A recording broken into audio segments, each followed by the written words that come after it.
حکیم ان کی بیماری کا علاج نہیں کر سکا؟ جی نہیں، سارے حکیم لاجواب ہو گئے ہیں، کہتے ہیں بادشاہ اور شہزادی کی بیماری ہماری سمجھ میں نہیں آتی۔ جادوگروں نے آ کر جادو ٹونے بھی کیے، سینکڑوں بکروں کو ذبح بھی کیا گیا، حال میں کئی روز تک دھونی بھی دی گئی، مگر بادشاہ اور شہزادے کا روگ دور نہیں ہوا۔ ناگ نے کہا، کیا ہم بادشاہ اور شہزادے کا علاج کر سکتے ہیں؟ سرائے کے مالک نے تعجب سے ناگ کو دیکھا، کیا مطلب ہے تمہارا؟ امبر نے کہا، میرا مطلب ہے کیا ہمیں اجازت مل سکتی ہے کہ ہم شاہی محل میں جا کر بادشاہ کا علاج کر سکیں؟ کیوں نہیں، اگر تم علاج کر سکتے ہو تو تم کھلے بندو شاہی محل میں جا سکتے ہو، مگر سوال یہ ہے کہ کیا تم کوئی حکیم یا سنیاسی ہو؟ بادشاہ کے اس مرض کا علاج کرو گے؟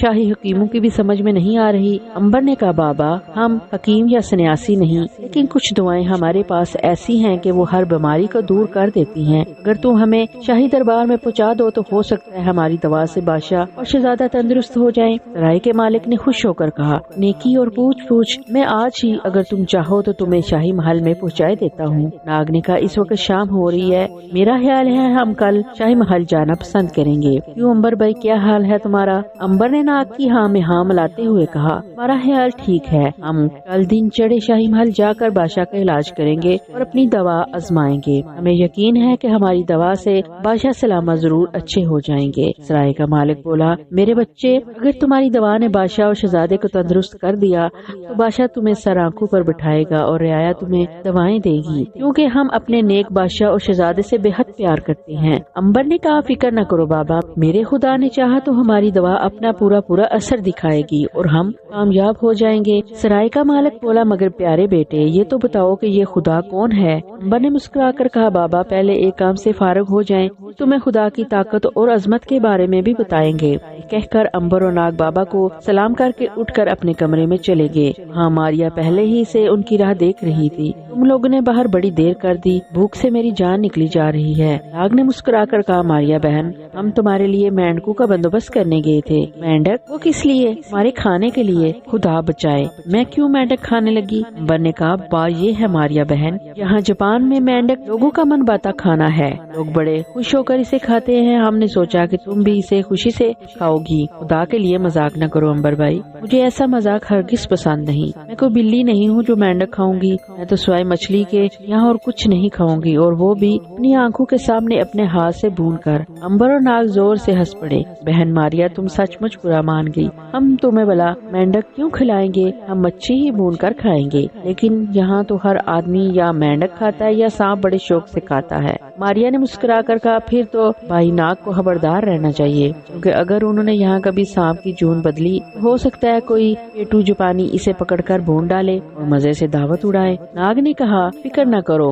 جب سے یہاں آ کر میں نے سنا ہے اور دیکھا ہے کہ جاپانی لوگ سانپ بڑے شوق سے کھاتے ہیں، میں بہت چوکس ہو گیا ہوں، اور میرا خیال ہے کہ میں یہاں سانپ کی جگہ شیر یا ہاتھی کی جون میں بدلنے کی کوشش کیا کروں گا، کیونکہ یہ لوگ شیر ہاتھی سے بہت ڈرتے ہیں۔ ماریا نے تنگ آ کر کہا، اچھا بھائی، اس بحث کو چھوڑو اور جلدی سے کھانا منگواؤ، میرے پیٹ میں تو چوہے دوڑنے لگے ہیں۔ امبر نے کہا، مینڈکوں کے بارے میں کیا خیال ہے ماریا بہن؟ ماریا نے منہ بسور کر کہا، خدا کے لیے اب مذاق بس کرو امبر بھائی۔ اس پر دونوں دوست کھلکھلا کر ہنس پڑے اور انہوں نے نوکر کو کمرے میں بلا کر کہا، دیکھو بھائی، ہمارے لیے بنی ہوئی مچھلی کا شوربہ، چوزے کے کباب اور ہرن کے شامی کباب لے آؤ۔ نوکر نے کہا، حضور آپ امیر سوداگر ہیں، کیا آپ مینڈک اور سانپ نہیں کھائیں گے؟ ناگ نے کہا، ارے لعنت بھیجو مینڈک اور سانپ پر، تم جا کر وہی لاؤ جو ہم کہہ رہے ہیں۔ بہت اچھا حضور، ابھی لایا۔ نوکر جانے لگا تو امبر نے کہا، سنو میاں، کھانا ذرا زیادہ لانا، میرا مطلب ہے 3 آدمیوں کا لانا۔ نوکر نے حیرانی سے پوچھا، حضور آدمی تو آپ 2 ہی ہیں، پھر 3 آدمیوں کے کھانا لانے کی کیا ضرورت ہے؟ ناگ نے کہا، بھائی ہمارا مطلب تھا کہ زیادہ کھانا لانا، ہم بڑے پیٹو ہیں، ہم زیادہ کھانا کھاتے ہیں، سمجھ گئے ہو نا؟ نوکر اپنے پیٹ پر ہاتھ پھیر کر بولا، سمجھ گیا حضور، بالکل سمجھ گیا، میں بھی ایک وقت میں 2 آدمیوں کا کھانا کھاتا ہوں، اگرچہ مالک مجھے بہت مارتا ہے، مگر سرکار میں کیا کروں، مار بھی سہ لیتا ہوں اور کھانا بھی 2 آدمیوں کو کھا جاتا ہوں، میں بھی آپ کی طرح پیٹو ہوں۔ ہی